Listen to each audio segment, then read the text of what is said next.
ಜನತೆಗೆ ನಿಮ್ಮೆಲ್ಲರೂ ಕೂಡ ಡಾಕ್ಟರ್ ರಂಗನಾಥ್ ರವರಿಗೆ ಅತಿ ಹೆಚ್ಚು ಮತವನ್ನು ಕೊಟ್ಟು ನಮಗೆ ಆಶೀರ್ವಾದ ಮಾಡೋದಕ್ಕೆ ನಿಮ್ಮೆಲ್ಲರೂ ಕೂಡ ನನ್ನ ಸಾಷ್ಟಾಂಗ ನಮಸ್ಕಾರಗಳನ್ನು ಅರ್ಪಿಸ್ತಾ ಇದ್ದೇನೆ. ನೀವು ಕೊಟ್ಟಂತ ಶಕ್ತಿಯಿಂದ ಈ ರಾಜ್ಯದಲ್ಲಿ 136 ಸೀಟ್ ಗೆದ್ದಿದ್ದೇವೆ. 136 ಸೀಟು. ಇವತ್ತು ಲೋಕಸಭಾ ಎಲೆಕ್ಷನ್ ಬಂದಿದೆ. ನಾನು ಜನತಾ ದಳದ ಮತ್ತು ಬಿಜೆಪಿ ನಾಯಕರಿಗೆ ಒಂದು ಕೇಳಲಿಕ್ಕೆ ನಾನು ನಿಂತಿದ್ದೇನೆ. ಸ್ವಲ್ಪ ಯಾರು ಮಾತಾಡೋದು ಸುಮ್ಮನೆ ಏನಾರ ಕೇಸಲ್ವಾ? ಈಗ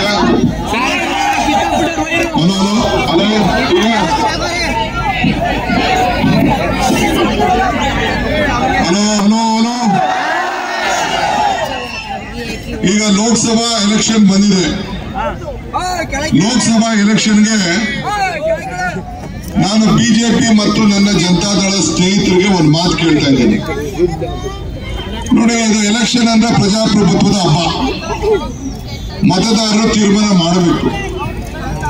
5 ವರ್ಷ ಪರೀಕ್ಷೆಯಲ್ಲಿ ಓದಿದಾಗ ಪ್ರತಿ ವರ್ಷ ನಮ್ಮ ಮಕ್ಕಳನ್ನ ಪರೀಕ್ಷೆಗೆ ಹೆಂಗ್ ಕಳಿಸ್ತೀವಿ, ಹಂಗೆ ನಾವು ರಾಜಕಾರಣಿಗಳು ಮತದಾರರ ಮುಂದೆ ಪರೀಕ್ಷೆಯನ್ನ ಮಾಡಲಿಕ್ಕೆ ನಾವೆಲ್ಲ ಮತದಾರರ ಮುಂದೆ ನಾವೆಲ್ಲ ಹೋಗಿದ್ದೇವೆ. ಇವತ್ತು 5 ವರ್ಷದಿಂದ ಡಿ.ಕೆ. ಸುರೇಶ್ ಅವ್ರನ್ನ ನೀವೆಲ್ಲ ಸೇರಿ ನೀವು 2,36,033,000 ಅಂತರದಿಂದ ನೀವೆಲ್ಲ ಗೆಲ್ಸಿದ್ರಿ. ಅದ್ ಹಿಂದೆನೂ ಗೆಲ್ಸಿದ್ರಿ. ಹಿಂದೆ ಮೊದಲನೇ ಬಾರಿಗೆ ಕುಮಾರಸ್ವಾಮಿ ಅವರು ಲೋಕಸಭೆಗೆ ರಾಜೀನಾಮೆ ಕೊಟ್ಟಾಗ ಆಗ ನಾನು ಮಂತ್ರಿ ಆಗಿರ್ಲಿಲ್ಲ. ಕುಮಾರಸ್ವಾಮಿ ರಾಜೀನಾಮೆ ಕೊಟ್ಟರು. ಇದೇ ರೀತಿ ಬಿಜೆಪಿ ಮತ್ತು ಜನತಾದಳ ಇಬ್ರು ಸೇರಿ ಸೋದರಿ ಅನಿತಾ ಕುಮಾರಸ್ವಾಮಿ ಅವ್ರನ್ನ ಲೋಕಸಭೆಗೆ ನಿಲ್ಲಿಸಿದ್ರು.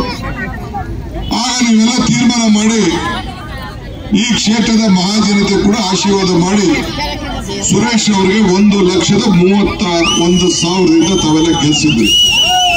10 ವರ್ಷದಿಂದ ಅವರು ಎಂಪಿ ಆಗಿ ಗೆದ್ರು. ನೀವಿಂದ ಮಾನ್ಯ ಶ್ರೀ ದೇವೇಗೌಡರು ಕೂಡ 2 ಬಾರಿ ಎಂಪಿ ಆಗಿದ್ರು. ಅವರು ಇಲ್ಲಿ ಚುನಾವಣೆ ನಿಂತಿದ್ರು. ಕುಮಾರಸ್ವಾಮಿ ಕೂಡ 2 ಬಾರಿ ಎಂಪಿ ಆಗಿದ್ರು. ನಾವೇನು ಅವ್ರು ಎಂಪಿ ಆಗಿದ್ಕೆ ನಾವು ಜನ ತೀರ್ಪು ಕೊಟ್ಟದಕ್ಕೆ ನಮ್ದು ಯಾರು ತಗಲಿಲ್ಲ. ನಾನು ಇವತ್ತು ಕೇಳ್ತಾ ಇದ್ದೀನಿ, ನಿಮ್ಮ ಎಂಪಿ ಅವಧಿಯಲ್ಲಿ ಕುಮಾರಣ್ಣ ರಾಜ್ಯದ ಮುಖ್ಯಮಂತ್ರಿ ಆಗಿದ್ರು. ಈ ಕ್ಷೇತ್ರಕ್ಕೂ ಅವ್ರಿಗೂ ಒಂದು ಬಹಳ ದೊಡ್ಡ ಸಂಬಂಧ ಅಂದ್ರೆ ಅವರ ಕಾರ್ಯಕರ್ತರು ಎಲ್ಲ ಕಾಲದಲ್ಲಿ ನಮ್ಮ ಗೌಡ್ರು ಎಲ್ಲ ಕೂಡ ಜನತಾದಳದ ಅಭ್ಯರ್ಥಿ ನಾಗರಾಜ್ ಗೌಡ್ರು ಅವರೆಲ್ಲ ಅವರ ಜೊತೆ ಪಾಪ ಬೆಂಬಲವಾಗಿ ನಿಂತ್ಕೊಂಡ್ರು. ನಮ್ದೇನು ತಗರಾಲೇನಿಲ್ಲ. ಅವರೆಲ್ಲ ಬೆಂಬಲವಾಗಿ ನಿಂತ್ಕೊಂಡಾಗ ಇಷ್ಟು ಶಕ್ತಿಯಾಗಿ ಕೊಟ್ಟಾಗ ನಿಮ್ಮೆಲ್ಲ ಕಷ್ಟಕಾಲದಲ್ಲೂ 30-40 ವರ್ಷ ನಿಂತಿದ್ರು. ವೈ.ಕೆ. ರಾಮಯ್ಯನವರು ನಿಂತಿದ್ರು, ನಾಗರಾಜ್ ಗೌಡರು ನಿಂತಿದ್ರು, ಅವ್ರ ಮಕ್ಕಳು ನಿಂತಿದ್ರು, ಎಲ್ಲ ನಿಂತಿದ್ರು. ನಿಮ್ಮ ಸ್ವಂತ ಒಂದ್ ಕಡೆ ರಾಮನಗರದ ಪಕ್ಕದ ಜಿಲ್ಲೆ, ಇನ್ನೊಂದ್ ಕಡೆ ಹಾಸನದಿಂದ ಪಕ್ಕದ ಜಿಲ್ಲೆ ಮಧ್ಯದಲ್ಲಿ. ನಾನು ನಿಮ್ಮ ಸಾಕ್ಷಿ ಗುಡ್ಡೆ ಏನು ಇಲ್ಲಿ ಅಂತ ನಾನು ಕೇಳಲಿಕ್ಕೆ ನಾನು ಬಯಸ್ತಾ ಇದ್ದೇನೆ. ನಿಮ್ಗೆ ಇಷ್ಟು ಜನ ಕೊಟ್ಟು ಆಶೀರ್ವಾದ ಮಾಡಿ ಗೆಲ್ಲಿಸಿದ ಮೇಲೆ ನೀವು ಕುಣಿಗಲ್ ಜನತೆಗೆ ಕೊಟ್ಟಂತ ಕೊಡುಗೆ ಏನು? ಎಲೆಕ್ಷನ್ಗೆ ಯಾಕೆ ಓಟ್ ಹಾಕ್ಬೇಕು ಜನ? ಪಂಚಾಯತಿ ಮೆಂಬರ್ಗೆ ಯಾಕೆ ಓಟ್ ಹಾಕ್ಬೇಕು? ಜಿಲ್ಲಾ ಪಂಚಾಯತ್ಗೆ ಯಾಕೆ ಓಟ್ ಹಾಕ್ಬೇಕು? MLA ಯಾಕೆ ಓಟ್ ಹಾಕ್ಬೇಕು? ಏನೋ ನಮ್ಮ ಪ್ರತಿನಿಧಿ ಆದವನು ನಮ್ಗೆ ಏನಾದ್ರು ಸಹಾಯ ಮಾಡ್ತಾನೆ, ನಮ್ಮ ಕಷ್ಟ ಸುಖಕ್ಕೆ ಭಾಗಿಯಾಗ್ತಾನೆ, ನಮ್ಮ ರೈತರ ಬದುಕಿನಲ್ಲಿ ಬದಲಾವಣೆ ಮಾಡ್ತಾನೆ, ನಮ್ಗೆ ಹಾಸ್ಪಿಟ್ಲ್ ಕೊಡ್ತಾನೆ, ನಮ್ಗೆ ಒಳ್ಳೆ ರಸ್ತೆ ಮಾಡಿಸ್ಕೊಡ್ತಾನೆ, ನಮ್ಮ ತಾಲೂಕು ಆಫೀಸಲ್ಲಿ BDO ಆಫೀಸಲ್ಲಿ ಲಂಚ ಇಲ್ಲದೆ ವ್ಯವಹಾರ ನಡೆದಾಗ ನೋಡ್ಕೊತಾನೆ. ಇಷ್ಟೇ ತಾನೇ ಒಬ್ಬ MLA MP ಜಿಲ್ಲಾ ಪಂಚಾಯತಿ ಮೆಂಬರ್ ಮಾಡಬೇಕಾದಂತ ಕೆಲಸ. ಆ ರೀತಿ ಏನಾದ್ರು ಮಾನ್ಯ ಶ್ರೀ ದೇವೇಗೌಡರಾಗ್ಲಿ ಕುಮಾರಸ್ವಾಮಿ ಅವರಾಗ್ಲಿ ಅಧಿಕಾರ ಕೊಟ್ಟಾಗ, ಈ ದೇಶದ ಪ್ರಧಾನಮಂತ್ರಿ ಆದಾಗ, ಈ ದೇಶದ ಮುಖ್ಯಮಂತ್ರಿ ಆದಾಗ ನಿಮ್ಗೆ ಏನಾರು ಕುಣಿಗಲ್ಗೆ ಏನಾರು ಸಹಾಯ ಮಾಡಿದ್ರ ಇಲ್ವಾ ಅನ್ನೋ ಒಂದು ಪ್ರಶ್ನೆ ನಿಮ್ಗೆ ಇವತ್ತು ನಾನು ಕೇಳ್ತಾ ಇದ್ದೀನಿ. ಆಯ್ತು, ಅವ್ರು ಮಾಡಲಿಲ್ಲ ಬಿಡಿ, ಆಯ್ತು, ಈಗ ಚರ್ಚೆ ಬೇಡ. ಅವ್ರು ಆಗಲಿಲ್ಲ. ನೀವು ಸುರೇಶ್ ಅವ್ರನ್ನ ಗೆಲ್ಸಿದ್ರಿ, ಬಹಳ ಸಂತೋಷ. ಈಗ ಸುರೇಶ್ ಅವ್ರನ್ನ ಗೆಲ್ಸಿದ್ರಿ. ಈಗ ಬಿಜೆಪಿ ಅವರು ಈಗ ಎಲೆಕ್ಷನ್ ಬಂದಿದ್ದಾರೆ. ಈಗ ಬಿಜೆಪಿ ಅಭ್ಯರ್ಥಿ ಈಗ ದೇವೇಗೌಡರು ಅವ್ರ ಪಾರ್ಟಿ ಜನತಾ ದಳ ಅವರು ಅವ್ರ ಹಳೆಯನ್ನ ಈಗ ಕ್ಯಾಂಡಿಡೇಟ್ ನಿಲ್ಸಿದ್ದಾರೆ. ಒಂದ್ ಸತಿ ಅವ್ರ ಧರ್ಮಪ್ಪ ಅವರ ಸೊಸೆ ನಿಲ್ಸಿದ್ರು, ಒಂದ್ಸತಿ ಅವರೇ ನಿಂತ್ಕೊಂಡ್ರು, ಒಂದ್ಸತಿ ಅವ್ರ ಮಗ ಕುಮಾರಸ್ವಾಮಿ ನಿಂತ್ಕೊಂಡ್ರು. ನಮ್ದೇನ್ ತಗರಾಲಿಲ್ಲ. ಈಗ ಹಳಿ ನಿಲ್ಸವ್ರೆ. ಈಗ ಜನತಾ ದಳ ಬಿಟ್ಬಿಟ್ಟು ಬಿಜೆಪಿಗೆ ಯಾಕೆ ನಿಲ್ಸಿದ್ರಿ ಅನ್ನೋ ಒಂದು ಪ್ರಶ್ನೆ ಈ ಸಂದರ್ಭದಲ್ಲಿ ನೀವು ಕೇಳಬೇಕು. ಮುಂದಕ್ಕೆ ದಳ ಇರ್ಬೇಕೋ ಬೇಡವೋ, ದಳ ಇಟ್ಕೊಂಡಿದ್ದೀರೋ ದಳನ ಬಿಟ್ಬಿಟ್ರೋ, ಈ ಪ್ರಶ್ನೆ ಈ ಎಲ್ಲ ಮತದಾರರು ಈ ಸಂದರ್ಭದಲ್ಲಿ ತಾವು ಈ ತಾಲೂಕಿನ ಮಹಾಜನತೆ ಈ ಸಂದರ್ಭದಲ್ಲಿ ಕೇಳಬೇಕಾಗ್ತದೆ. ಈಗ ಬಿಜೆಪಿ ಅವರು ನಿನ್ನೆ ಹೋದ ಸತಿ ಎಲೆಕ್ಷನ್ ಅಲ್ಲಿ ಮೋದಿ ಅವರು ಈ ದೇಶದ ಪ್ರಧಾನಮಂತ್ರಿ ಆದರು. ಪ್ರಧಾನಮಂತ್ರಿ ಆಗಕ್ಕಿಂತ ಮುಂಚಿತವಾಗಿ ಏನ್ ಹೇಳಿದ್ರು ಅಂದ್ರೆ, ನೋಡಿ ಕಾಂಗ್ರೆಸ್ ಅವರೆಲ್ಲ ಲೂಟಿ ಮಾಡ್ಬಿಟ್ಟಿದ್ದಾರೆ, ಕಪ್ಪಣ ಎಲ್ಲ ವಿದೇಶದಲ್ಲಿ ಇಟ್ಬಿಟ್ಟಿದ್ದಾರೆ, ನೀವೆಲ್ಲ ಜನಧನ್ ಅಕೌಂಟ್ ಓಪನ್ ಮಾಡಿ ನಾವು ಆ ಕಪ್ಪಣ ಎಲ್ಲ ತಗೊಬಂದು ಪ್ರತಿ ಕುಟುಂಬಕ್ಕೂ ಕೂಡ 15 ಲಕ್ಷ ರೂಪಾಯಿ ಹಾಕ್ತೀವಿ, ನೀವೆಲ್ಲ ತಯಾರು ಮಾಡ್ಕೊಳ್ಳಿ ಅಂತ ಹೇಳಿದ್ರು ನಿಜನಾ? ಅಮ್ಮ ಹೇಳಿದ್ರು ಇಲ್ಲ 15 ಲಕ್ಷ ಬರ್ತದೆ ಅಂತ? ನೀವ್ ಹೇಳ್ತಾ ಇದ್ದೀರ ತಾಯಿ? ನಿಮ್ಗೆ ಹೇಳ್ತಾ ಇದ್ದೀರ? ಯಾರಿಗಾರು 15 ಲಕ್ಷ ನಿಮ್ ಅಕೌಂಟ್ಗೆ ಏನಾರು ಬಂತ? ನೀವು ಕೃಷ್ಣ ಕುಮಾರ್ ಕೇಳಬೇಕು, ನಾಗರಾಜೇಗೌಡರು ಕೇಳಬೇಕು, ನಮ್ ಡಾಕ್ಟರ್ ಕೇಳಬೇಕು, ಅವ್ರ ಅಕೌಂಟ್ಗೆ ಏನಾರು ಬಂತ ಅಂತ. ಡಾಕ್ಟರ್ ನಿಮ್ಗೇನಾರು ಬರ್ತೇನೆ? ನಿಮ್ಗೇನಾರು ಬರ್ತೇನೆ? ಯಾರಿಗೂ ಬರಲಿಲ್ಲ, ಯಾರಿಗೂ ಬರಲಿಲ್ಲ. ಆಯ್ತಪ್ಪ, ನಾವೆಲ್ಲ ರೈತರ ಮಕ್ಕಳು, ನಮ್ದು ರೈತರ ತಾಲೂಕು, ರೈತರಿಗೆ ಸಂಬಳ ಇಲ್ಲ, ರೈತರಿಗೆ ಪ್ರಮೋಷನ್ ಇಲ್ಲ, ರೈತರಿಗೆ ಪೆನ್ಷನ್ ಇಲ್ಲ, ರೈತರಿಗೆ ರಿಟೈರ್ಮೆಂಟ್ ಇಲ್ಲ, ಈ ರೈತರಿಗೆ ಲಂಚ ಇಲ್ಲ, ಈ ರೈತನಿಗೆ ಆದಾಯ ಡಬಲ್ ಮಾಡ್ತೀನಿ ಅಂತ ಹೇಳಿದ್ರು. ಏನ್ ಹೇಳಿದ್ರು? ಆದಾಯನ ಡಬಲ್ ಮಾಡ್ತೀನಿ ಅಂತಂದ್ರು. ಏನಾದ್ರು ಡಬಲ್ ಆಯ್ತಾ? ಏನಾದ್ರು ನಿಮ್ಮ ಸಾಲ ಏನಾದ್ರು ಮನ್ನಾ ಆಯ್ತಾ? ನಿಮ್ಗೆ ಏನಾದ್ರು ಅನುಕೂಲ ಆಯ್ತಾ? ಏನೂ ಇಲ್ಲ. ಈಗ ಯುವಕರಿದ್ದೀರಿ, ವರ್ಷಕ್ಕೆ 2 ಕೋಟಿ ಉದ್ಯೋಗನ ಸೃಷ್ಟಿ ಮಾಡಿ ನಿಮ್ಗೆಲ್ಲ ಪ್ರತಿ ಊರಿಗೂ ಒಂದು 5 ಜನ ಕೆಲಸ ಕೊಡ್ತೀನಿ ಅಂತ ಹೇಳಿದ್ರು. ಯಾರು ನಿಮ್ಮೂರಲ್ಲಿ ಕೆಲಸ ಸಿಗ್ತಾ? ಈಗ ನಾನು ಹೇಳಿದಲ್ಲ, ಇದನ್ನ ಬಿಜೆಪಿಯವರು ಓಟ್ ಹಾಕಕ್ಕೆ ಮುಂಚಿತವಾಗಿ ನಮ್ ಸರ್ಕಾರ ಬಂದ್ರೆ ನಾವು ಮಾಡ್ತೀವಿ ಅಂತ ಕೊಟ್ಟ ಪ್ರಣಾಳಿಕೆ ನಿಮ್ಗೇನಾದ್ರು ಸಿಗ್ತಾ? ಏನು ಇಲ್ಲ. ಹೀಗಾಗಿ ಇನ್ನ ಇಂಥದ್ದು ದೊಡ್ಡ ಬೇಕಾದಷ್ಟು ಪಟ್ಟಿದೆ. ಸಾಲ ಮನ್ನಾ ಮಾಡ್ತೀನಿ ಅಂತ ಹೇಳಿದ್ರು, ಎಲ್ಲ ಏನೇನು ಹೇಳಿದ್ರು ಪಟ್ಟಿದೆ ಬಿಡಿ. ಇದು ನಮ್ಮ ಯುವಕರಿಗೆ, ಒಂದು ರೈತರಿಗೆ, ನಮ್ಮ ಅಕೌಂಟ್ಗೆ, ನನ್ನ ತಾಯಿಗಳಿಗೆ ಒಂದ್ ಮನೆ ಕುಟುಂಬ ಆಗ್ಬೇಕು ಅಂತ ಯಾವುದು ಕೂಡ ಮಾಡಲಿಲ್ಲ. ಈಗ ಯಾವ ಧೈರ್ಯದ ಮೇಲೆ ಅಧಿಕಾರ ಬಂದಾಯ್ತು, ಅದು ದೇಶದ ಪ್ರಧಾನಮಂತ್ರಿ ಆಯ್ತು, 10 ವರ್ಷ ಅಧಿಕಾರ ಬಂದಾಗ ನೀವು ಯಾವುದು ಕಷ್ಟಕ್ಕೆ ಆಗ್ಲಿಲ್ಲ ಅಂದ್ಮೇಲೆ ಆಯ್ತಪ್ಪ, ಓಲಿ ಕೊರೋನಾ ಬಂತು. ಕೊರೋನಾ ಬಂದಾಗ ಕುಮಾರಣ್ಣ, ಈಗ ನೀನಾದ್ರು ಮನೆಯಿಂದ ಈಚೆ ಬಂದು ನನ್ನ ಈಗ ಈ ರಂಗನಾಥ್ ಪಟಾಲಂಗೆ ನೀನೇನು ಮಾಡಬೇಡ, ಕಾಂಗ್ರೆಸ್ ಅವ್ರು ಏನು ಮಾಡಬೇಡ. ನೀನ್ ನಮ್ದಂತ ಕಾರ್ಯಕರ್ತರು ಇದ್ರಲ್ಲ, ಯಾರಿಗೆ ನಿನ್ ನಮ್ದಂತ ಕಾರ್ಯಕರ್ತರು, ನೀನ್ ನಮ್ದಂತ ವೋಟರ್ ಇದ್ದಲ್ಲ, ಪಾಪ ಒಳ್ಳೆ ಕಾರ್ಯಕರ್ತರು ಇದ್ದಾರೆ ದಳದಲ್ಲಿ, ನಾನು ಇಲ್ಲ ಅಂತ ನಾನು ನೋಡ್ತೀನಿ. ಆ ಕಾರ್ಯಕರ್ತರ ರಕ್ಷಣೆಗೆ ಏನಾರು ನಿಂತ್ಕೊಂಡ? ಅವ್ರಿಗೇನಾರು ಔಷಧಿ ಕೊಡಿಸ್ತಾ? ಅವ್ರಿಗೇನಾರು ಫುಡ್ ಕಿಟ್ ಕೊಡಿಸ್ತಾ? 3 ಕಾಸು ಏನಾರು ಕೊಟ್ಟ? ಏನು ಇಲ್ಲ. ಆದ್ರೆ DK ಸುರೇಶ್, ನಮ್ಮ ರಂಗನಾಥ್ ಇಡೀ ಮನೆಗೂ ಔಷಧಿ ಕೊಟ್ರೋ ಇಲ್ಲೋ, ಮಾತ್ರೆ ಕೊಟ್ರೋ ಇಲ್ಲೋ, ಹಾಸ್ಪಿಟ್ಲಿಗೆ ಬಂದ್ರೋ ಇಲ್ಲೋ, ಫುಡ್ ಕಿಟ್ ಹಂಚಿದ್ರೋ ಇಲ್ಲೋ, ತರಕಾರಿ ಹಂಚಿದ್ರೋ ಇಲ್ಲೋ, ಕೊನೆಗೆ ಮಾತ್ರೆ ಕೊಟ್ಟು ಕೊನೆಗೆ ಎಲ್ಲ ಹಾಸ್ಪಿಟ್ಲ್ಗಳಿಗೆ ಹೋಗಿ ಊಟ ಕೊಟ್ಟು ಕೊನೆಗೆ ಒಬ್ಬ ಮಂತ್ರಿ, ಸೆಂಟ್ರಲ್ ಮಿನಿಸ್ಟ್ರು ಸುರೇಶ್ ಅಂಗಡಿ ಅಂತ, ಆತ ಸೆಂಟ್ರಲ್ ಮಿನಿಸ್ಟ್ರು ಯಾಲೇ ಬೆಳಗಾಮವನು, ಪಾಪ ಆತ ಸತ್ಕೊಂಡ ಕೋವಿಡ್ ಅಲ್ಲಿ. ಅಲ್ಲರಿ ಅವ್ರ ಹೆಣ ತಂದ್ಬಿಟ್ಟು ಊರಿಗೆ ಕೊಟ್ಟು ಕೊನೆ ಅಂತ್ಯ ಸಂಸ್ಕಾರ ಅವರ ಕುಟುಂಬಕ್ಕೆ ಕೊಡಕ್ ಆಗಿಲ್ವಲ್ಲ, JCBಲಿ ಹೆಣ ಹಾಕಿದ್ರಲ್ಲ, ಇದು ಮಾನವೀಯತೆಯ ದೃಷ್ಟಿನ? ಓರೆ ಯಾರು ಆಕ್ಸಿಜನ್ ಇಂದ ಸತ್ರಲ್ಲ 36 ಜನ ಎಲ್ಲಿ ಚಾಮರಾಜನಗರದಲ್ಲಿ, ಅವ್ರಿಗೇನಾದ್ರು ಸಾಂತ್ವನ ಹೇಳಿದ್ರ? ಅವ್ರಿಗೇನಾದ್ರು ದುಡ್ಡು ಕೊಟ್ರ? ಆದ್ರೆ ಒಂದ್ ತಿಳ್ಕೊಳ್ಳಿ, DK ಸುರೇಶ್ ನನ್ನ ತಮ್ಮ ಅಂತ ನಾನು ಹೇಳ್ತಾ ಇಲ್ಲ, ನಾನು ಹೇಳಿದೆಲ್ಲ ಕೆಲಸ ಮಾಡೋ ಜೊತೆಗೆ ಅವರ ಶೆಟ್ರು, ನಮ್ಮ ಕನಕಪುರದಲ್ಲಿ ಶೆಟ್ರುಗಳು ಅವರ ತಂದೆ ತಾಯಿ ಹೆಣನ ಉಳ್ಳಿಲ್ಲ, ಆದ್ರೆ DK ಸುರೇಶ್ ಹೋಗಿ ಅಂತಿಮ ಸಂಸ್ಕಾರ ಮಾಡಿ ಹೆಣ ಊಟಂತ ಇತಿಹಾಸ ಇವತ್ತು DK ಸುರೇಶ್. ಡಿ.ಕೆ. ಸುರೇಶ್ಗೆ. ಇದನ್ನ ಬಿಜೆಪಿಯವರು ಸತ್ಯನೋ ಸುಳ್ಳು ಅಂತ ಹೇಳ್ಬೇಕಿದೆ. ನಾನು ನಿಮ್ಗೆ ಹೇಳ್ತಾ ಇದ್ದೀನಿ, ಸತ್ಯನೋ ಸುಳ್ಳು ಅಂತ. ಆಯ್ತು, ನಿಮ್ಮ ತಾಲೂಕಿನಲ್ಲಿ ಯಾವುದೋ ಸಾಕ್ಷಿ ಗುಡ್ಡೆ ಕೊಡಕ್ ಆಗ್ತಾ ಇಲ್ಲ. ನಾನು ಇಲ್ಲಿಗೆ ಬಂದೆ, ನಾನು ಪವರ್ ಮಿನಿಸ್ಟರ್ ಆದೆ, ನೀರಾವರಿ ಮಿನಿಸ್ಟರ್ ಆದೆ.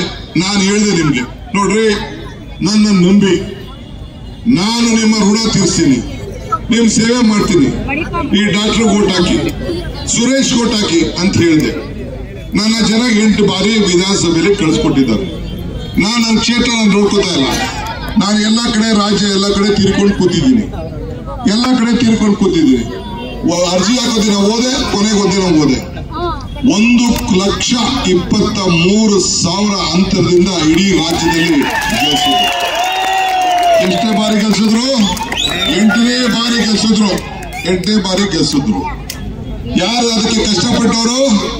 ಡಿ.ಕೆ. ಸುರೇಶ್. ಬೆಳಗ್ಗೆ ಸಾಯಂಕಾಲ ಜನರ ಕಷ್ಟ ಸುಖ ಭಾಗಿಯಾಗಿದ್ದವರು.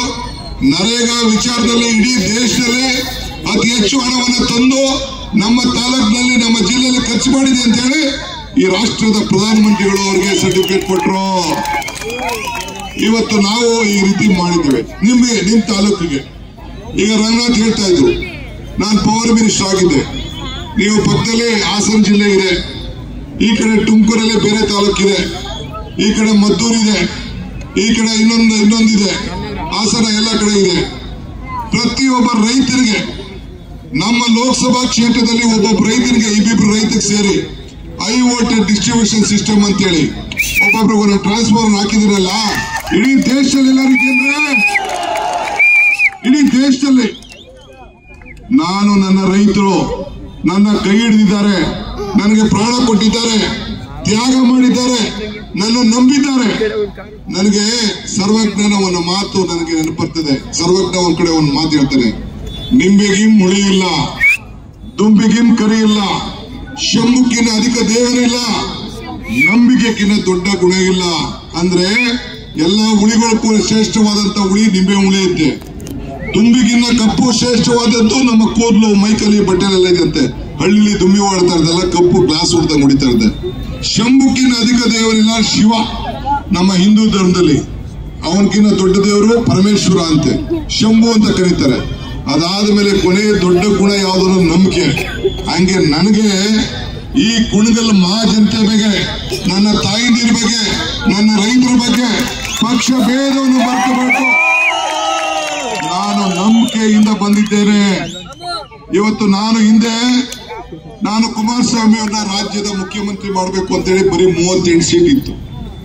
ಆವತ್ತಿನ ಕಾಲದಲ್ಲಿ ಬೆಂಬಲವಾಗಿ ನಿಂತ್ಕೊಂಡೆ. ನಾನು ಕುಮಾರಸ್ವಾಮಿ ಚೀಫ್ ಮಿನಿಸ್ಟರ್ ಮಾಡ್ದು. ಪಾಪ ಚೀಫ್ ಮಿನಿಸ್ಟರ್ ಉಳಿಸ್ಕೊಳಕ್ ಆಗ್ಲಿಲ್ಲ. ನಾನು ಅದನ್ನೆಲ್ಲ ಗಂಟೆ ಮಾತಾಡಕ್ ಹೋದ್ರೆ 1 ಗಂಟೆ ಆಯ್ತದೆ. ಪಾಪ ಮನ್ಸಿಗೆ ಬಹಳ ನೋವು ಮಾಡ್ಕೊಂಡ್ಬಿಟ್ಟಿದ್ದಾರೆ. ನಾನೇನಾದ್ರು ಮೋಸ ಮಾಡಿದ್ದೇನ್ರಿ? ಯಾರಿಗಾರು ಮೋಸ ಮಾಡಿದ್ದೇನ್ರಿ? ಜನತಾದಳದ ಕಾರ್ಯಕರ್ತರು ಹೇಳಿ, ನಾನೇನಾದ್ರು ಮೋಸ ಮಾಡಿದ್ರೆ ಆ ನಿಮ್ಮ ಗ್ರಾಮ ದೇವತೆ ಏನಿದೆ, ನನಗೆ ಏನ್ ಬೇಕಾದ್ರೂ ಶಿಕ್ಷೆ ಕೊಡ್ಲಿ. ನಾನು ಪ್ರಾಮಾಣಿಕವಾಗಿ ನಾನು ನಿಂತ್ಕೊಂಡವನು. ಆದ್ರೆ ಅಧಿಕಾರನ ಉಳಿಸ್ಕೊಳಕ್ ಆಗ್ಲಿಲ್ಲ. ಇವತ್ತು ಯಾರು ಅಧಿಕಾರದಿಂದ ಇಳಿಸಿದ್ರು, ಯಾವ ಅಶೋಕ ಇಳಿಸ್ತಾ, ಯಾವ ಅಶ್ವಂತರಣ ಇಳಿಸ್ತಾ, ಯಾವ ಯೋಗೇಶ್ ಇಳಿಸ್ತಾ, ಯಾವ ವಿಜೇಂದ್ರ ಇಳಿಸ್ತಾ, ಯಾವ ಸುಧಾಕರ್ ಇಳಿಸ್ತಾ, ಅವನ್ ಕರ್ಕೊಂಡು ನಮ್ ಚುಂಚನಗಿರಿ ಸ್ವಾಮಿಗಳು ಮಟ್ಟಕ್ಕೆ ಹೋಗವ್ರೆ. ನ್ಯಾಯನೇನಿದು? ಹೋಗಿದ್ದಾರೆ. ಆಯ್ತು, ಇರ್ಲಿ, ಏನ್ ಬೇಕಾದ್ರೂ ಮಾಡ್ಕೊಳ್ಳಿ. ಈಗ ನಾನು ಕಷ್ಟಪಟ್ಟು ನಿಮ್ಗೆ ಲಿಂಕ್ ಕ್ಯಾನಲ್ ಮಾಡ್ಬೇಕು ಅಂತೇಳಿ ಬರೀ 600 ಕೋಟಿ ರೂಪಾಯಿ ಅವತ್ತಿನ ಕಾಲದಲ್ಲಿ ಮಂಜೂರು ಮಾಡಿಸಿದೆ. ಟೆಂಡರ್ ಕರೆದಿದ್ದೆ, ಟೆಂಡರ್ ಸ್ಯಾಂಕ್ಷನ್ ಆಗಿತ್ತು. ಮಧುಸ್ವಾಮಿ ಯಡಿಯೂರಪ್ಪ ಬಂದು ಏನ್ ಮಾಡಿದ್ರು? ವಜಾ ಮಾಡಿದ್ರು. ನಾನು ಕೃಷ್ಣ ಕುಮಾರಣ್ಣಂಗೆ ಕೇಳ್ತಾ ಇದ್ದೀನಿ, ಪಾಪ ಹುಡುಗಂಗೆ ಏನು ಅಧಿಕಾರ ಸಿಕ್ಲಿಲ್ಲ, ನಂಗೆ ಬೇಜಾರಿಲ್ಲ. ಅವ್ನು ಕೇಳ್ತಾ ಇದ್ದೀನಿ, ನೀನು ಧ್ವನಿ ಎತ್ತಲ್ವಲ್ಲ? ಅವ್ರು ಏನೋ ಬಿಜೆಪಿಯವರು ಮಧುಸ್ವಾಮಿ ಯಡಿಯೂರಪ್ಪ ಸೇರಿ ಮಜಾ ಮಾಡಿದ್ರು. ನೀನ್ ರೈತ, ನೀನು ಈ ಜಿಲ್ಲೆಯವನು, ಹಾಲ್ ಸಂಘದ ಅಧ್ಯಕ್ಷ, ನೀನು ಅದ್ರ ಪರವಾಗಿ ಹೋರಾಟ ಮಾಡ್ಬೇಕಾಯ್ತಲ್ಲ. ರಾಜಕಾರಣ ಏನೇ ಆಗ್ಲಿ, ಈಗ ನಾವು ಕಾರ್ಯಕ್ರಮ ಕೊಟ್ಟಿದೀವಿ. ಈ ಲಿಂಕ್ ಕ್ಯಾನಲ್ ಬರೀ ಕಾಂಗ್ರೆಸ್ ಅವ್ರು ಮಾತ್ರ ಅನುಕೂಲನಾ? ಎಲ್ಲ ರೈತರಿಗೆ ತಾನೆ, ದಳ ರೈತರು, ಬಿಜೆಪಿ ರೈತರು, ಯಾರ ರೈತ ಸಂಘದವ್ರು ಎಲ್ಲರೂ ಕೂಡ ಅನುಕೂಲ ತಾನೇ. ಅದು ಮಾಡಲಿಲ್ಲ. ಇವತ್ತು ನಾನು ಅದ್ರ ಬಗ್ಗೆ ಬದ್ಧನಾಗಿದ್ದೇನೆ ಅಂತೇಳಿ ಈ ಸರ್ಕಾರ ನೀವು 136 ಸೀಟ್ ಕೊಟ್ಟ ಮೇಲೆ ನಾನು ಮೇಕೆದಾಟು ಮಾಡಲೇಬೇಕು, ಕಾವೇರಿ ಜಲಾನಯ ಪ್ರದೇಶ ಆಗಲೇಬೇಕು, ಈ ಲಿಂಕ್ ಕೆನಲ್ ಆಗಲೇಬೇಕು, ಈ ಲಿಂಕ್ ಕೆನಲ್ ಆಗಲೇಬೇಕು. ಯಾರಿಗೋಸ್ಕರ? ಪಾಪ ವೈಕೆ ರಾಮಯ್ಯನವರು ಕನಸು ಕಾಣ್ತಾ ಇದ್ರು, ಅವ್ರ ಆತ್ಮಕ್ಕೆ ಶಾಂತಿ ಸಿಗ್ಬೇಕು, ಉಚ್ಚಪಾಸಿಗೌಡರ ಆತ್ಮಕ್ಕೆ ಶಾಂತಿ ಸಿಗ್ಬೇಕು. ಆವತ್ತಿನ ಕಾಲದಲ್ಲಿ ನಾನು ಬಂದು ಮೊದಲನೇ ಸೈನ್ ಯಾವ್ದು ಹಾಕಿದ್ ಗೊತ್ತಾ? ಕುಣಗಲ್ಗೆ ಲಿಂಕ್ ಕೆನಾಲ್ 1,000 ಕೋಟಿ ರೂಪಾಯಿ ಆಗ್ಬೇಕು ಅಂತ ತೀರ್ಮಾನ ಮಾಡಿದ್ದೇನೆ. ಆ ಭೂಮಿ ಪೂಜೆನೂ ಮಾಡಿದ್ದೇನೆ. ಅದಕ್ಕೆ ನಾನು ಕೂಲಿ ಕೇಳ್ತಾ ಇದ್ದೀನಿ. ಇವತ್ತು ಜನತಾದಳದ ಕಾರ್ಯಕರ್ತರಿಗೆ ನಾನು ಮನವಿ ಮಾಡ್ಕೊಳ್ತಾ ಇದ್ದೇನೆ. ಇವತ್ತು ನಾಗರಾಜೇಗೌಡರ ಮಕ್ಕಳಿಗೆ ಮನವಿ ಮಾಡ್ಕೊಳ್ತಾ ಇದ್ದೇನೆ, ಬಿಜೆಪಿಯವರು ಮನವಿ ಮಾಡ್ಕೊಳ್ತಾ ಇದ್ದೇನೆ. ಈ ತಾಲೂಕಿನ ಋಣವನ್ನು ತೀರಿಸ್ತಾ ಇದ್ದೇನೆ, ಈ ತಾಲೂಕಿನಲ್ಲಿ ಇತಿಹಾಸ ನಿರ್ಮಾಣ ಮಾಡ್ತಾ ಇದ್ದೇನೆ. ಅದಕ್ಕೆ ನೀವು ಸೇರಿ ನನಗೆ ವೋಟ್ ಕೊಡಿಸ್ಬೇಕು ಅಂತ ಇವತ್ತು ನಾನು ಕೇಳ್ತಾ ಇದ್ದೇನೆ. ವೋಟ್ ಕೇಳಬೇಕು ಅಂತ ಹೇಳ್ತೇನೆ. ನ್ಯಾಯ, ನೀತಿ, ಧರ್ಮ ಅನ್ನೋದಿದ್ರೆ ನೀವು ಸೇರಿ ಪಕ್ಷ ಭೇದವನ್ನು ಮರೆತು ಈ ಡಿ.ಕೆ. ಶಿವಕುಮಾರ್ಗೆ, ಡಿ.ಕೆ. ಸುರೇಶ್ಗೆ ಬೆಂಬಲವಾಗಿ ನಿಂತ್ಕೊಳ್ಬೇಕು ಅಂತ ನಾನು ಕೇಳ್ತಾ ಇದ್ದೇನೆ. ನಾನು ಕೇಳೋದ್ರಲ್ಲಿ ತಪ್ಪಿದ್ಯಾ, ಸರಿ ಇದ್ಯಾ, ಇಲ್ವಾ? ಇಷ್ಟೇ. ಅದಾಯ್ತು, ಒಂದ್ ಕಡೆ ಇರ್ಲಿ. ಹಾಸ್ಪಿಟಲ್ ವಿಚಾರ ಡಾಕ್ಟರ್ ಮಾತಾಡಿದ್ದಾರೆ, ರಸ್ತೆ ವಿಚಾರ ಮಾತಾಡಿದ್ದಾರೆ, ಇವೆಲ್ಲ ನಡೀತಾ ಇರ್ತದೆ. ಆದ್ರೆ ಬದುಕಿನ ಬಗ್ಗೆ ನಾವು ಇಷ್ಟು ಕಾಳಜಿಯನ್ನ ವಹಿಸಿಕೊಂಡು ನಿಮ್ಮ ಸೇವೆ ಮಾಡ್ತಾ ಇದ್ವಿ. ಈಗ ಎಲೆಕ್ಷನ್ ಟೈಮಲ್ಲಿ ನೀವೆಲ್ಲ ಪಾದಯಾತ್ರೆಗೆ ಬಂದಿದ್ರಿ, ಮೇಕೆದಾಟು ಪಾದಯಾತ್ರೆಗೆ ಬಂದಿದ್ರಿ, ಭಾರತ್ ಜೋಡೋ ಯಾತ್ರೆಗೆ ಬಂದಿದ್ರಿ. ಯಾಕೆ ಬಂದಿದ್ರಿ? ಬೆಲೆ ಏರಿಕೆ ಜಾಸ್ತಿ ಆಗ್ತಾ ಇದೆ, ನನ್ನ ತಾಯಂದಿರಿಗೆ ಗ್ಯಾಸ್ ಬೆಲೆ ಜಾಸ್ತಿ ಆಗೋಯ್ತು, ನಿಮ್ ಪೆಟ್ರೋಲ್ ಬೆಲೆ ಜಾಸ್ತಿ ಆಗೋಯ್ತು, ಡೀಸೆಲ್ ಬೆಲೆ ಜಾಸ್ತಿ ಆಗೋಯ್ತು, ಎಲ್ಲ ಪದಾರ್ಥಗಳು ಜಾಸ್ತಿ ಆಗೋಯ್ತು, ಎಣ್ಣೆ ಬೆಲೆ ಜಾಸ್ತಿ ಆಗೋಯ್ತು. ಎಣ್ಣೆನ ನಿಮ್ದಲ್ಲ, ಹೆಣ್ಮಕ್ಳ ಎಣ್ಣೆ 90 ರೂಪಾಯಿ ಇದ್ದಿದ್ದು 220 ರೂಪಾಯಿ ಆಗೋಯ್ತು. ಸೋಪ್ ಬೆಲೆ ಜಾಸ್ತಿ ಆಗೋಯ್ತು, ಎಲ್ಲದಕ್ಕೂ GST ಕಟ್ಟಬೇಕಾಯ್ತು. ಸಂಸಾರ ನಡೆಸಕ್ಕೆ ಕಷ್ಟ ಆಗ್ತಾ ಇದೆ. ಅದಕ್ಕೋಸ್ಕರ ಇವತ್ತು ನಾವು ಸಹಾಯ ಮಾಡಬೇಕು ಅಂತ ತೀರ್ಮಾನ ಮಾಡೋದು. ಇವೆಲ್ಲ ಆದ್ಮೇಲೆ 5 ಗ್ಯಾರಂಟಿಗಳು ಕೊಡೋದು ಅಂತ ತೀರ್ಮಾನ ಮಾಡೋದು. ಯಾರು? ನಾನು, ಸಿದ್ದರಾಮಯ್ಯ ಇಬ್ರು ಸೇರಿ ತೀರ್ಮಾನ ಮಾಡೋದು. ಮೊದಲನೇ ಗ್ಯಾರಂಟಿ 200 ಯೂನಿಟ್ ಉಚಿತವಾಗಿ ಕರೆಂಟ್ ಕೊಡೋದು ಅಂತ ತೀರ್ಮಾನ. ನೀವೆಲ್ಲ ಫ್ರೀಯಾಗಿ ಕರೆಂಟ್ ಬಿಲ್, 0 ಬಿಲ್ ಬರ್ತಾ ಇದೆ ತಾನೇ? ಬರ್ತಾ ಇದೆಯೋ ಇಲ್ಲೋ? ಅಮ್ಮ, ನಿಮ್ ಮನೆ ಸಿರೋ ಬಿಲ್ ಬರ್ತಾ ಇದೆಯೋ ಇಲ್ಲೋ? ಆಯ್ತು, ಫ್ರೀ ಬಿಲ್ ಕರೆಂಟ್ ಬರ್ತಾ ಇದೆ. ಅದಾದ್ಮೇಲೆ ತಾಯಂದಿರಿಗೆ ಸಹಾಯ ಮಾಡಬೇಕು, ತಾಯಂದಿರಿಗೆ ಸಹಾಯ ಮಾಡಬೇಕು.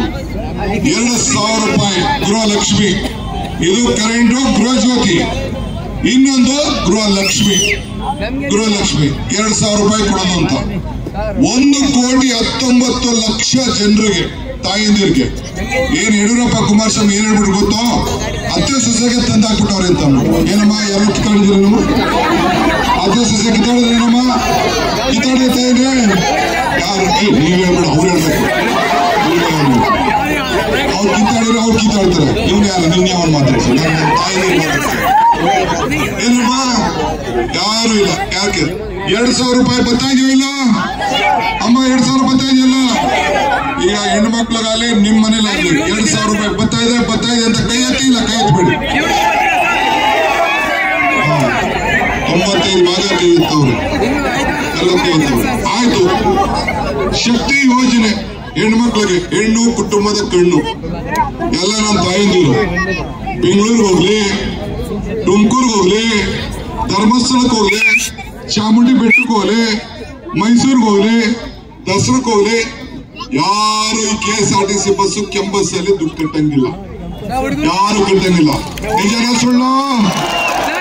ದಿನಕ್ಕೆ 60 ಲಕ್ಷ ಹೆಣ್ಮಕ್ಳು ಬಸ್ಸಲ್ಲಿ ಓಡ್ತಾ ಇದಾರೋ ಇಲ್ಲ? ಆ 7 ಕೋಟಿ ಜನ ಅವ್ರೆ, 10% ಹೆಣ್ಮಕ್ಳು ಈ ಬಸ್ಸಲ್ಲಿ ಹೋಯ್ತಾ ಇದಾರೋ ಇಲ್ಲೋ? ಅಷ್ಟು ಹೇಳಿ. ಯಾರು ಕಾಸು ಕಟ್ಟವ್ರಾ? ಯಾರು ಕಾಸು ಕಟ್ತಲ್ಲ. ಮೊನ್ನೆ ಟಿವಿಲಿ ನೋಡಿದೆ, ಯಾರೋ ಟಿವಿಲಿ ಇಂಟರ್ವ್ಯೂ ಮಾಡ್ಬಿಟ್ಟವ್ರೆ.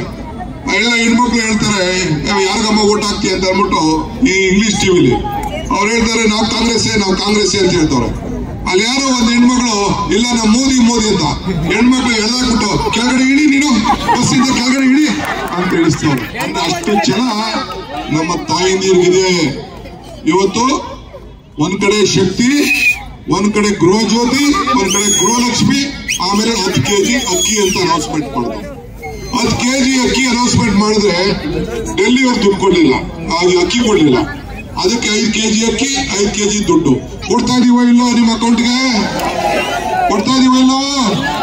ಏನಪ್ಪ 5 ಗ್ಯಾರಂಟಿ ಸೇರಿ ಮಾಡ್ತಾ ಇದೀವಿ. ಕುಮಾರಣ್ಣ ಏನ್ ಹೇಳಿದ್ರು ಗೊತ್ತಾ? ನಾವು ಈ ಗ್ಯಾರಂಟಿ ಯೋಜನೆ ಕೊಟ್ಟದಕ್ಕೆ ನಮ್ಮ ಮಂಡಿ ಹೆಣ್ಮಕ್ಳೆಲ್ಲ ದಾರಿ ತಪ್ಪೋದ್ರು ಅಂತಂದ್ರು. ಏನ್ರುವ ದಾರಿ ತಪ್ಪೋದ್ರೆ ಯಾರು ದಾರಿ ತಪ್ಪೋರು? ತಾಯಿ ಕುಮಾರಸ್ವಾಮಿ ಮಾತಾಡಬಹುದ ಇದನ್ನ? ನಿಮ್ಮ ಮನೆ ಹೆಣ್ಮಕ್ಳು ಯಾರು ದಾರಿ ತಪ್ಪೋದ್ರೇನ್ರಿ? ಇದಕ್ಕೆ ಉತ್ತರ ಯಾರು ಕೊಡೋದು? ನೀವೇ ಉತ್ತರ ಕೊಡಬೇಕು. ನಾನು ಎಲೆಕ್ಷನ್ ಟೈಮಲ್ಲಿ ಹೇಳಿದೆ, ಒಂದು ಮಾತು ಹೇಳಿದೆ. ಎಲೆಕ್ಷನ್ ಟೈಮಲ್ಲಿ ಬಂದು, ಕಮಲ ಕೆರೆಯಲ್ಲಿದ್ದರೆ ಚಂದ,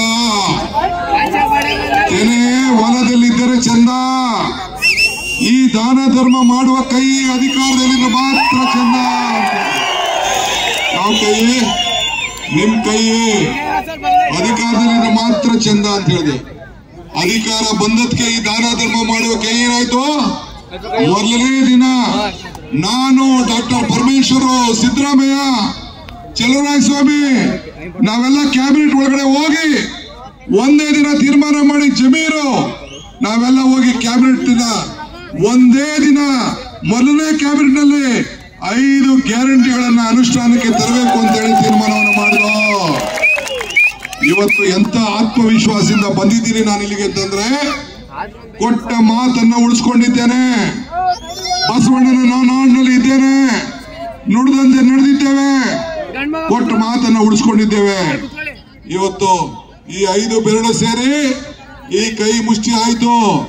5 ಗ್ಯಾರಂಟಿ ಸೇರಿ ಈ ಕೈ ಗಟ್ಟಿ ಆಯ್ತು. ಯಾರ ಕೈ ಗಟ್ಟಿ ಆಯ್ತು? ನಿಮ್ ಕೈ ಗಟ್ಟಿ ಆಯ್ತು. ಕರ್ನಾಟಕ ರಾಜ್ಯ ಅಭಿವೃದ್ಧಿ ಆಯ್ತು. ಈ ಕುಣಿಗಲ್ ಕ್ಷೇತ್ರದ ಮಹಾಜನತೆಗೆ ಲಕ್ಷಾಂತರ ರೂಪಾಯಿ ದುಡ್ಡು ಬಂತು, ಅಕೌಂಟ್ಗೆ ಬಂತೋ ಇಲ್ಲ? ಅಷ್ಟೇ. ಇದನ್ನ ಕೂಲಿ ಕೇಳಬೇಕಾಗಿಲ್ಲ. ಇವತ್ತು ಬಿಜೆಪಿಯವರು ಏನ್ ಕೇಳ್ತಾ ಇದ್ದಾರೆ? ಏನ್ ಕೋಟ್ ಕೇಳ್ತಾ ಇದ್ದಾರೆ? ಇವತ್ತು ಕುಮಾರಸ್ವಾಮಿ ಅವರು, ದೇವೇಗೌಡರು ಇದೇ ಕ್ಷೇತ್ರದಲ್ಲಿ ಎಲೆಕ್ಷನ್ ನಿಂತ್ಕೋಬೇಕಾಯ್ತು. ಕುಮಾರಣ್ಣ ನೀನ್ ನಿಂತಿದ್ದೆ, ತಂದೆ ದೇವೇಗೌಡರು ನಿಂತಿದ್ದ, ಪಾಪ ಅಳಿ ನಿಲ್ಸವ್ರೆ, ಬಿಜೆಪಿ ಮೇಲೆ ನಿಲ್ಸವ್ರೆ. ಯಾಕೆ ನಿನ್ ಪಾರ್ಟಿ ಮೇಲೆ ನಂಬಿಕೆ ಇಲ್ವಾ?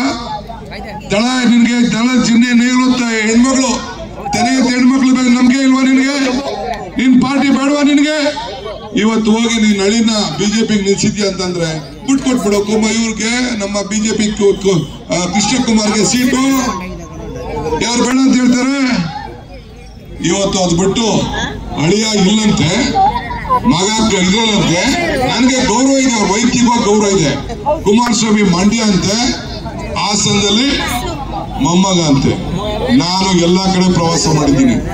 ಇಲ್ಲಿ ನೋಡಿ, ಇಷ್ಟೊತ್ತು ರಾತ್ರಿಯಲ್ಲಿ ಒಂದು 25,000 ಜನ ಸೇರಿದ್ದೀರಿ.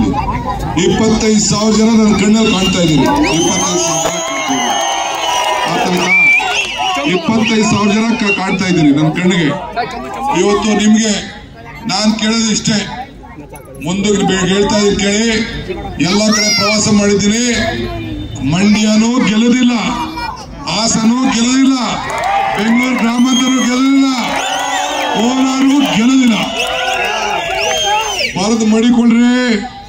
ನಾನು ಇಲ್ಲಿಂದನೇ ಜನತಾದಳದ ಕಾರ್ಯಕರ್ತರಿಗೆ ಕೈ ಮುಗಿದು ಕೇಳ್ತಾ ಇದ್ದೀನಿ, ನಿಮ್ ಪಾರ್ಟಿ ಮುಂದಕ್ಕೆ ಇರುವುದಿಲ್ಲ. ನನ್ನ ಮನೆ ಬಾಗಿಲು ತೆರೆದಿದೆ, ನಿಮ್ ಸೇವೆ ಮಾಡ್ತೀನಿ. ಬಹಳ ಜನ ಬಂದು ನಮ್ಮ ಪಾರ್ಟಿಗೆ ಬಂದು ಸೇರ್ಕೊಂಡಿದ್ದೀರಿ. ಈಗಾಗಲೇ ಬಹಳ ಜನ ಪಾರ್ಟಿಗೆ ಬಂದು ಸೇರ್ಕೊಂಡಿದ್ದೀರಿ. ನಿಮ್ಗೆಲ್ಲ ಸ್ವಾಗತ.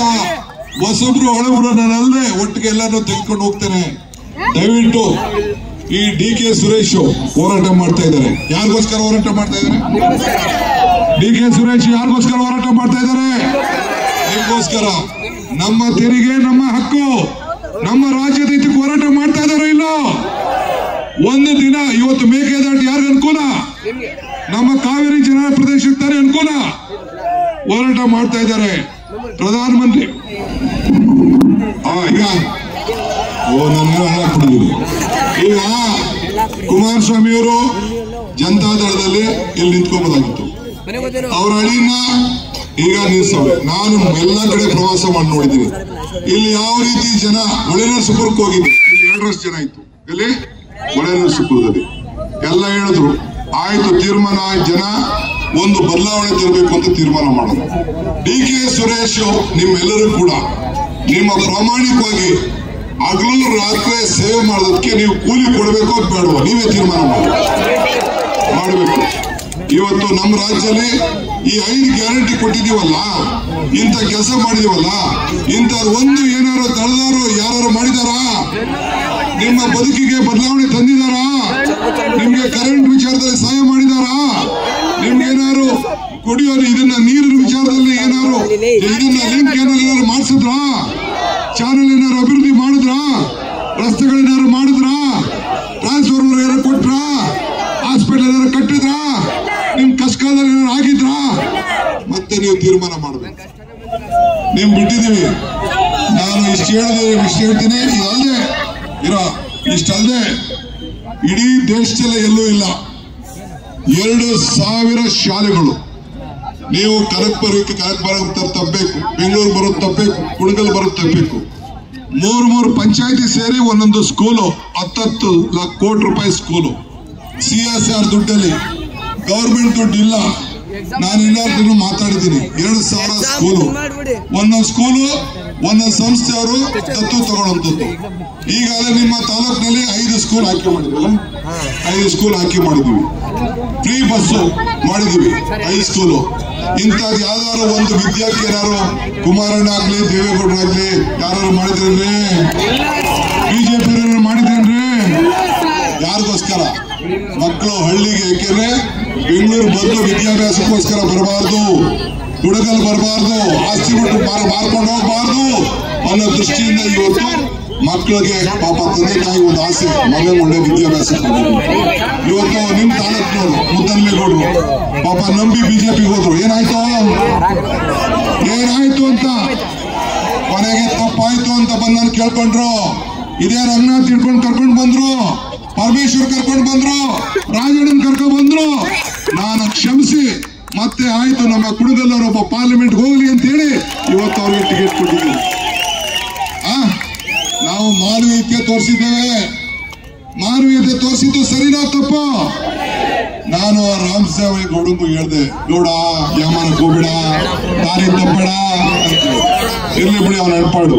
ನೀವು ಹೇಳ್ತಾ ಇದ್ದೀವಿ ಕಾಂಗ್ರೆಸ್ ಇಂದ MLA ಅವನೇ ಋಣ ತೀರ್ಸೇ ಇಲ್ಲ ಅಲ್ಲಿ ಅವ್ನು ಇಷ್ಟ ಬಂದಂಗೆ ಮಾಡ್ಕೊಂಡು ಹೋಗಿ. ನಾನು ನಿಮ್ಗೆ ಕೇಳ್ತಾ ಇದ್ದೀನಿ ಅಷ್ಟೇ, ಎಲ್ಲ ಜಾತಿ ಎಲ್ಲ ಧರ್ಮಕ್ಕೂ ಕೂಡ ಕಾಂಗ್ರೆಸ್ ಶಕ್ತಿ ಈ ದೇಶದ ಶಕ್ತಿ, ಕಾಂಗ್ರೆಸ್ ಇತಿಹಾಸ ಈ ದೇಶದ ಇತಿಹಾಸ. ಕಾಂಗ್ರೆಸ್ ಅಧಿಕಾರಕ್ಕೆ ಬಂದ್ರೆ ಎಲ್ಲ ವರ್ಗದ ಜನರ ಅಧಿಕಾರಕ್ಕೆ ಬಂದಂಗೆ. ಇವತ್ತು ಉಳಿಯೋನ್ಗೆ ಭೂಮಿ ಯಾವ ಕೊಟ್ಟಿದ್ದು? ಉಳಿಯೋನ್ಗೆ ಭೂಮಿ. ಓಲ್ಡ್ ಏಜ್ ಪೆನ್ಷನ್ ಕೊಟ್ಟಿದ್ದು ಯಾರು? ಶ್ರೀ ಶಕ್ತಿ ಸಂಘ ಮಾಡಿದ್ ಯಾರು? ಬಿಸಿ ಊಟ ಮಕ್ಕಳು ಕೊಟ್ಟಿದ್ ಯಾರು? ಶಿವಭಾಗ್ಯ ಕೊಟ್ಟಿದ್ ಯಾರು? ಹಾಲ್ಗೆ 5 ರೂಪಾಯಿ ಕೊಟ್ಟಿದ್ ಯಾರು? ಬ್ಯಾಂಕ್ ರಾಷ್ಟ್ರೀಕರಣ ಮಾಡಿದ್ ಯಾರು? ಎಲ್ಲ ಮಾಡಿದ್ದು ಕಾಂಗ್ರೆಸ್. ಏನಾದ್ರು 1-2 ರೂಪಾಯಿ ತೊಳೆದು ಯಾವ್ದಾದ್ರು BJP ಹೇಳಿ, ಯಾವ್ದಾರು ಹೇಳಿ ನೋಡಿ. ಹುಡುಗರು ಏನ್ ಹೇಳ್ತಾರೆ ಗೊತ್ತಾ? ಚೆಂಬು ಕೊಟ್ಬಿಟ್ರು ಅಂತ. ಚೆಂಬು ನೋಡು, ರಂಗನಾಥ್ ತಾಲೂಕ್ ಚೆಂಬು ಮಡಿಕೊಂಡ್ಬಿಟ್ಟವ್ರು. ಈ ಚೆಂಬು ತೋರಿಸ್ಬಿಟ್ಟು ಪ್ರೈಮ್ ಮಿನಿಸ್ಟರ್ಗೆ ದೇವೇಗೌಡರು ತೋರಿಸ್ತಾರೆ. ನೋಡಿ DK ಚೆಂಬು ಕೊಡ್ತಾವ್ರಿ ಅಂತ. ನಾನೆಲ್ಲ ಪ್ರೈಮ್ ಮಿನಿಸ್ಟರ್ ಕೊಟ್ಟರು ಚೆಂಬು. ಅದನ್ನ ಏನು ನಮ್ಗೆ ಹಕ್ಕು ಕೊಡ್ಲಿಲ್ಲ, ನಮ್ಗೆ ದುಡ್ಡು ಕೊಡ್ಲಿಲ್ಲ, ನಮ್ಗೆ ಸಹಾಯ ಮಾಡ್ಲಿಲ್ಲ, ನಮ್ಗೆ 15 ಲಕ್ಷ ಕೊಡ್ಲಿಲ್ಲ, ನಮ್ಗೆ ಉದ್ಯೋಗ ಕೊಡ್ಲಿಲ್ಲ, ನಮ್ಮ ಆದಾಯ ಡಬಲ್ ಮಾಡ್ಲಿಲ್ಲ. ಅದಕ್ಕೋಸ್ಕರ ನಿಮ್ಗೆ ಇವತ್ತು ಈ ಹಸ್ತಕ್ಕೆ ತಾವು ಸಹಾಯ ಮಾಡಬೇಕು, ಹಸ್ತಕ್ಕೆ ಬೆಂಬಲ ಕೊಡಬೇಕು. DK ಸುರೇಶ್ಗೆ ಪಾರ್ಲಿಮೆಂಟ್ ಕಳಿಸ್ಬೇಕು. ಅಮ್ಮ ತಾಯಿ ಕಳಿಸಿರೇನು? ಕಳಿಸಿರವ ಅಮ್ಮ ತಾಯಿ, ನೀವು ಹಿಂದೆ ಇರೋರು ಬಹಳ ಸಂತೋಷ. ನಿಮ್ದು